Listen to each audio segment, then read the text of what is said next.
ഒരു ആത്മബന്ധത്തിന്റെ കഥയാണ്. മരണത്തിന് പോലും വേർപിരിക്കാൻ കഴിയാത്ത സ്നേഹത്തിന്റെ കാഴ്ചയാണ് മലപ്പുറത്തു നിന്നും ഒരു തെരുവുനായ കാണിച്ചു തരുന്നത്. പത്തപ്പിരിയം പെരുവിൽ കൊണ്ട് വലിയ പീടിയേക്കൽ ആമിന എന്ന ഉമ്മയുടെ കബറിടത്തിന് കാവലിരിക്കുന്ന ഒരു തെരുവുനായയാണ് നാടിന്റെ നൊമ്പരമാകുന്നത്.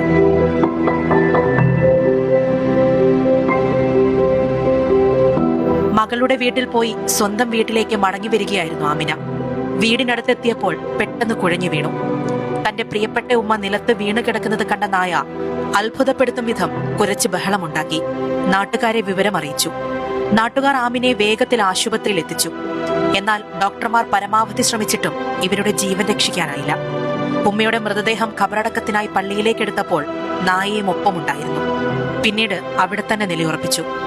ആ കാത്തിരിപ്പ് തുടരുകയാണ്, പരിമിതികളില്ലാത്ത സ്നേഹബന്ധത്തിന്റെ സന്ദേശവുമായി. പാവ ആ ഉമ്മ മരിച്ചെന്നറിയാതെ അവൻ ഇപ്പോഴും ആ ഉമ്മയ്ക്ക് വേണ്ടി കാത്തിരിക്കുന്നു.